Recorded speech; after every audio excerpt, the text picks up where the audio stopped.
Hello students, myself Rakesh Misra. This is part 4 video of theoretical based question. As you all know, all the concept based question was over in past 7 video lecture. That is, there was actually 7 part of the concept based question that consists the MCQ, true false, fill in the blanks, match the following types. That should have actually learned by you properly and understand the concepts. And at that series here, since past 3 video lecture, you have learned the concept basis and theoretical basis questions. In part 1 you have learned the question number 1 to 4. In part 2 you have learned the question number 5 to 9. In part 3 the 10 to 12, and this is part 4 in which you will learn the question number 13 onward. As you all know, due to corona pandemics, overall lessons and overall syllabus get short out. Among them, you have lost the control, coordination and evolution portion from this topic, from this lesson. So that you need to identify which kinds of problems, which kinds of questions may asked from the heredity topic. So in order to resolve that problems, I have here introduced you due to the different kinds of theoretical based questions that may probably ask in the upcoming examination, because it was asked from the 10-year important questions. It means since 10 years it was repeated many times, and I have here bring you the unique questions, the collection of unique question as much as possible. So you need to focus over the each and every questions and write the answer that I have revised during the video lecture. You will get the PDF of the question that I have revised each and every days, and you will get the question along with the solution with the video lecture each and every day with the as a YouTube links. So comment box is all time open in order to doubt, in order to clear your doubt, because from the 1 to 7 days during the 1 week you will get only the 3 days in order to complete your live classes. But don't worry, the 3 days is no more. 3 days no matter, all time I am available for you. You should focus each and every questions properly and carefully, and you should have clear cut concept regarding each and every question. So don't worry, I will also bring you the long answer type question, short answer type question through this series. So in order to revise the theoretical based question, this is the part 4 video in which you will learn the question number 13 onward. So without delay timing, let back over the question number 13 and revise them thoroughly. Now question number 13, the last question of previous video was state the meaning of inherited traits and acquired traits. Which of the two traits is not passed on the next generation, explain with the help of an example. तो इसको आप last video lecture में ही देखे थे और इसको आपको explain भी करना है. आई होप आप कर ले जाएंगे. इनहेरिटेड ट्रेट्स जो पेरेंट्स से ऑफ स्प्रिंग में पास होता है, सपोज दैट पेरेंट्स है, ऑफ स्प्रिंग में कोई ट्रेट्स इसको पास हो गया तो इसको बोलेंगे इनहेरिटेड ट्रेट्स. और जो ट्रेट्स इससे ऑफ स्प्रिंग में पास नहीं होता है उसको बोलेंगे इनहेरिटेड ट्रेट्स, उसको बोलेंगे एक्वायर्ड ट्रेट्स. यानी कि बहुत सारे ट्रेट्स ऐसे होते हैं जो पेरेंट्स के पास होते हैं और ऑफ स्प्रिंग को उसको मिलते नहीं, वो ट्रेट्स होते हैं एक्वायर्ड ट्रेट्स. वो क्यों नहीं पास होते हैं? क्योंकि उनका रिलेशन जीन से नहीं होता. ठीक है ना. कह रहा है कि इसमें which of the two is not pass on to the next generation, तो लिखेंगे acquired traits, not pass to the next generation. Explain with the help of example लिखेंगे genes that associated with the trait that associated with the genes are pass from the parent to offspring, while traits that do not associated with the genes are not passed from the parents to their offspring. ठीक है ना. अब आते हैं question number 13. ये भी कुछ इसी तरीके के क्वेश्चन है, लेकिन ये क्वेश्चन के टाइप यहाँ पे तुमको बदल जाएंगे. An individual can not pass on to its progeny the experience of its lifetime. Justify the statement with the help of an example and also give the reason for the same. कह रहा है इस जो statement दिया हुआ statement तो आपका ये है, इसी स्टेटमेंट को आपको एक्सप्लेन करना और साथ साथ उसका रीजन भी देना. ठीक है ना. एग्जाम्पल देना है, लिसन, एग्जाम्पल देना है और यहाँ पे स्टेटमेंट को जस्टिफाई भी करना है. तो अभी फ़िलहाल ये समझें कि क्वेश्चन का मतलब क्या पूछ रहा है. पूछ रहा है इंडिविजुअल जो लाइफ टाइम में अपने जो लाइफ टाइम में एक्सपीरियंस कोई गेन करता है, ठीक है ना, कोई भी एक्सपीरियंस यानी कोई भी अनुभव जो उसको गेन होता है वो पेरेंट्स से ऑफस्प्रिंग में ट्रांसफ़र नहीं होता। सपोज दैट ये पेरेंट्स है और ये अच्छा सिंगिंग करता है, ठीक है ना, ये अच्छा क्या करता है, सिंगिंग करता है, और ये इसकी कोई गारंटी नहीं है कि ये इसका बच्चा है ये भी सिंगिंग करेगा, इसकी कोई गारंटी नहीं, क्योंकि सिंगिंग ये इसका क्या है, अपना एक्सपीरियंस है। ये क्या है, इसका अपना एक्सपीरियंस है, और ये एक्सपीरियंस पेरेंट्स जो ऑफस्प्रिंग में ज़रूरी नहीं है कि पास हो जाए। हाँ, अगर ये पेरेंट्स इसके साथ इन्वॉल्व है, दिन रात इसको मेहनत करा रहा है और इसका उसमें इंटरेस्ट भी है, तो ये हो सकता है कि अच्छा सिंगर बने, लेकिन इसकी कोई गारंटी नहीं है कि हमेशा सिंगर का बच्चा सिंगर ही बनेगा। एक जो है स्विमिंग करने वाला कोई इंसान है जो स्विमिंग कर रहा है, ठीक है, अच्छा स्विमिंग जो कर रहा है माइकल फेल्प्स, इसका मतलब ये नहीं कि उसके बच्चे भी वैसे ही स्विमिंग करेंगे। आप जानते होंगे दुनिया का सबसे तेज़ जो इस समय धावक है, सबसे तेज़ दौड़ने वाला है हुसैन बोल्ट। ज़रूरी नहीं कि उसके रनिंग की जो एबिलिटी है वो उसके बच्चों में भी वो पहुँचे, क्योंकि ये इसका अपना एक्सपीरियंस है, ये अपने मेहनत के दम पे उसको कमाया है। तो लिखेंगे कॉपी में द स्टेटमेंट्स जस्टिफाई, जब पूछता है ना जस्टिफाई, तो जब भी जस्टिफाई टाइप का क्वेश्चन पूछे तो हमेशा येस या नो में आंसर दिया जाता है। अगर आप उससे सेटिस्फाई हो, एग्री हो, तो येस, अदरवाइज नो। तो लिखेंगे the given yes the statements an individual can not pass on to its progeny the experience of life, the statement is true. This is because the experience never related to the genetic constituents. The information of experience of a person never correlate with the genes, so it cannot pass from parents to their offspring. Example, if a person is singing, if a person are a good singer and perform the singing and the different kinds of the uh, theater and different kinds of the program, he or she performing regularly, then they are actually famous singer. It doesn't mean their child, whether the girls or boy, become a famous as like his father or mother. That's why, because of having the singing, the ability of singing, swimming, jumping, running, these are ability that never relate or never correlate with the genetic information, that they never associate with the genes.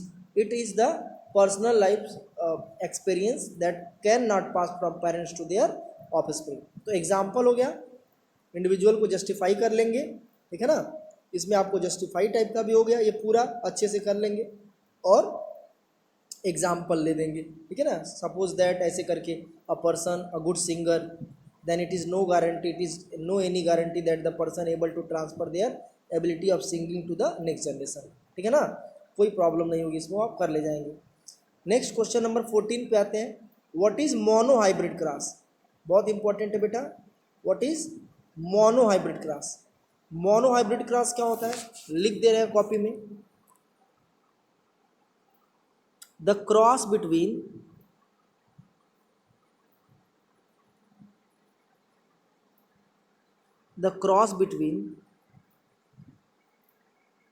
To individual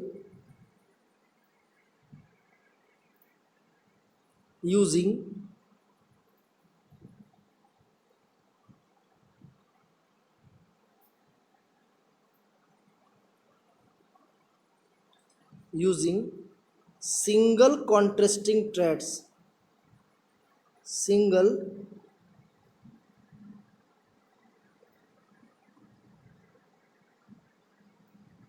contrasting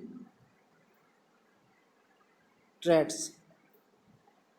It means the cross between two individual using single contrasting traits, this is called as monohybrid cross. For example,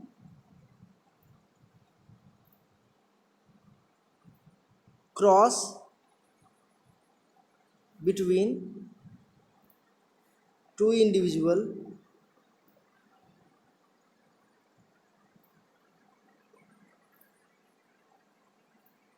using height और using और लगाते जाएंगे using colour of seed और using shape of seeds.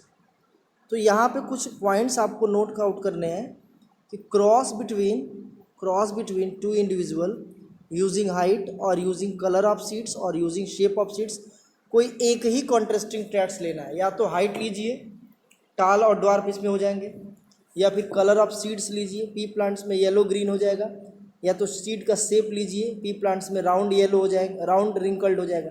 तो कोई एक ही contrasting traits लेना है एक एक्सपेरिमेंट के साथ, तो ये हो जाएगा मोनो हाइब्रिड क्रॉस। ठीक है ना, आपके सामने स्क्रीन पे डिफिनीशन और एग्जाम्पल ये लिखा हुआ है, और ये हमेशा 1 से 2 नंबर में पूछता है, मैक्सिमम 2 नंबर और मिनिमम 1 नंबर में।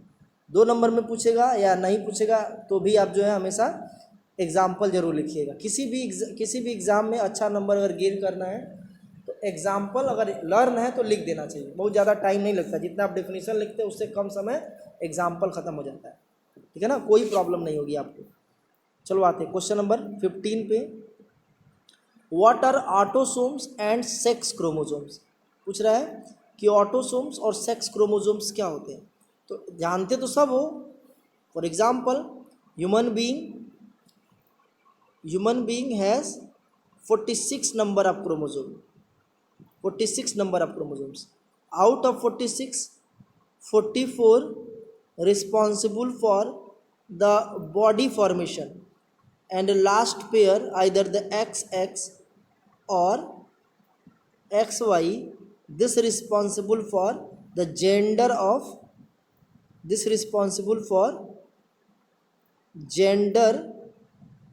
of the living being. Then there are 2 types of chromosomes.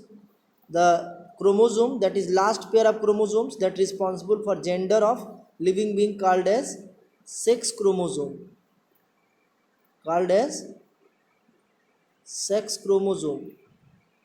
and chromosome that responsible for the body formation, called as autosome। तो दोनों को डिफाइन करना है। दोनों को कैसे डिफाइन करेंगे, सबसे पहले हम ऑटोसोम को डिफाइन कर दे रहे हैं। ये आप डायग्राम बना लेंगे फिलहाल। अब ऑटोसोम को डिफाइन करेंगे। Chromosomes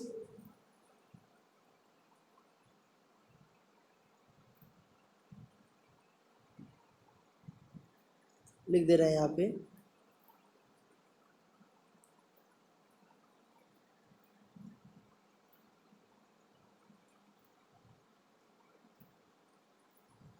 chromosomes that consist information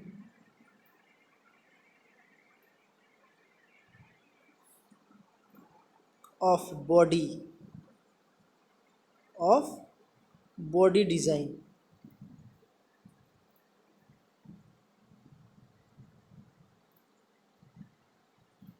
that consists the information of body design called autosome,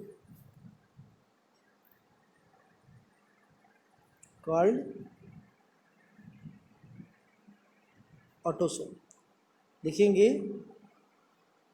the first 22 pairs of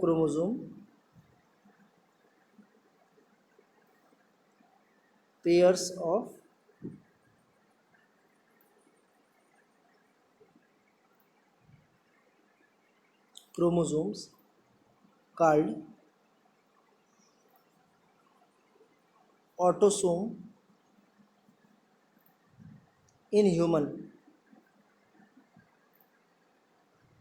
ठीक है ना, जो पहले 22 पेयर्स ऑफ क्रोमोसोम्स यानी कि 44 नंबर में होंगे, तो उसको बोलेंगे ऑटोसोम, ठीक है ना। ये एग्जाम्पल में जरूर लिखिएगा जब भी आप जो है ऑटोसोम का डिफिनीशन लिख रहे होते हैं, तो ये आप पूरा हेडिंग डालेंगे ऑटोसोम, उसके बाद लिखेंगे chromosomes that consist in formation of body design called autosomes.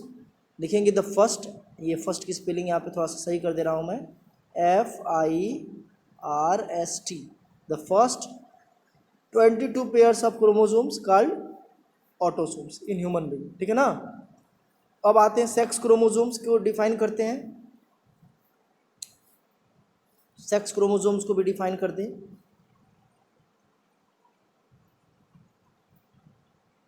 The last pair of chromosome,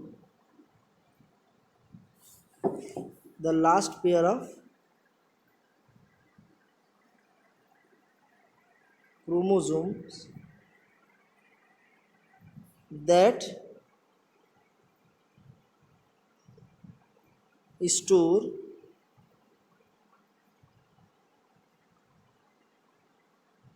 information of gender of living being called sex chromosomes।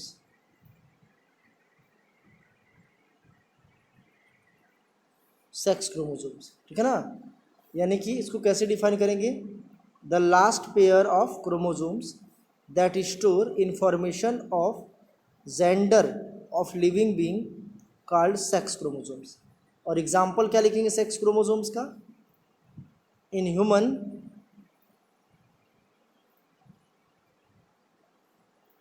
XX for female and XY for male। I think your concept regarding the autosomes and sex chromosomes is clear, ठीक है ना। 15 number question में कोई problem नहीं, screenshot ले लीजिए या फिर ऐसे ही कॉपी में लिख लीजिए डायरेक्ट। नेक्स्ट क्वेश्चन क्या है, क्वेश्चन नंबर 16, ये सेम रिपीटेड क्वेश्चन है। 17 पे आते हैं, who coined the term genes, किसने दिया था भाई जीन्स, तो लिख लो कॉपी में, Wilhelm Johnson,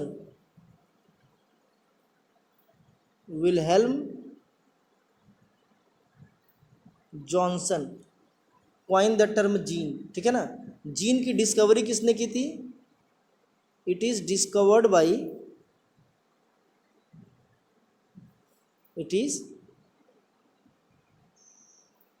it was discovered by Gregor Johann Mendel, Gregor Johann Mendel, Gregor Johann Mendel ने इसकी डिस्कवरी की थी, लेकिन नाम ग्रेगर जॉन मेंडल ने क्या रखा था, फैक्टर। ग्रेगर जॉन मेंडल को ये आइडिया था कि बॉडी में कोई ना कोई ऐसी चीज़ है जो पेरेंट्स ऑफ स्प्रिंग में जाती है, लेकिन वो नाम नहीं बता पाए, बोले फैक्टर है। बाद में उसका नाम पड़ गया जीन, और किसने दिया था, विलहेल्म जॉनसन, ठीक है ना। व्हाट आर डोमिनेंट जीन, ये भी एग्जाम में आता है, बहुत इंपॉर्टेंट भी है। व्हाट आर डोमिनेंट जीन्स, सबके बारे में पता है, जैसे मान लो कि वो पेरेंट्स है, ठीक है ना, और ये टाल है, पेरेंट्स है और ये टाल, दूसरा पेरेंट्स है, ये सेकेंड पेरेंट्स है, और ये क्या है, ड्वार्फ है, ठीक है ना। अगले जनरेशन में अगर कोई ऑफ स्प्रिंग क्या हो गया, टाल हो गया, तो हम पेरेंट्स से मैचिंग करेंगे, जिस भी पेरेंट्स से ऑफ स्प्रिंग मैच कर गया उस पेरेंट्स को बोल देंगे डोमिनेंट, और जिससे नहीं मैच करेगा उसको बोल देंगे recessive.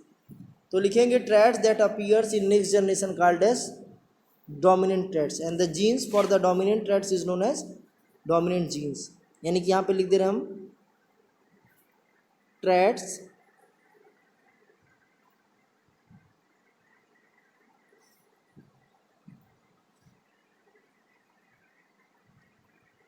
traits that appear in next generation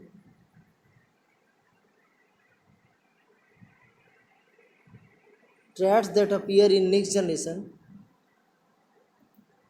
called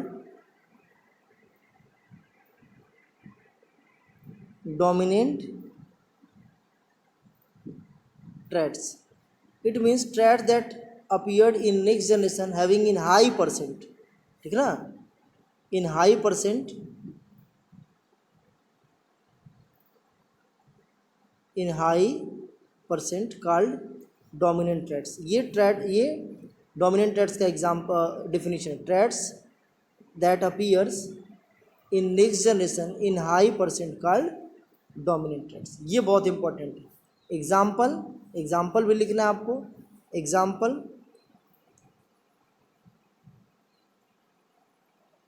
टालनेस in P plant. भाई जो पढ़े हैं वही जानना है, वही लिखना भी है. Tallness in pea plants, yellow seed colour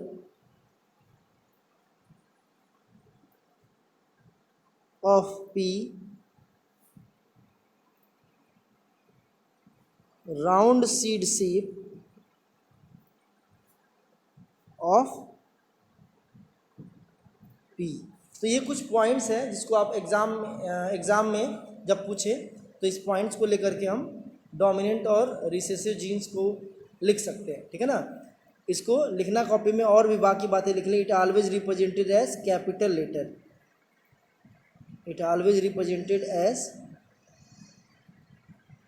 capital letter.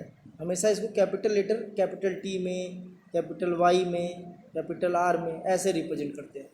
I hope question number 18 आपको क्लियर हो गया होगा. इससे रिलेटेड कोई प्रॉब्लम नहीं होनी चाहिए, ठीक है ना. चलो नेक्स्ट क्वेश्चन नंबर 19 ऑनवर्ड जो है हम नेक्स्ट वीडियो लेक्चर में इसको डिफाइन कर देंगे. Thank you.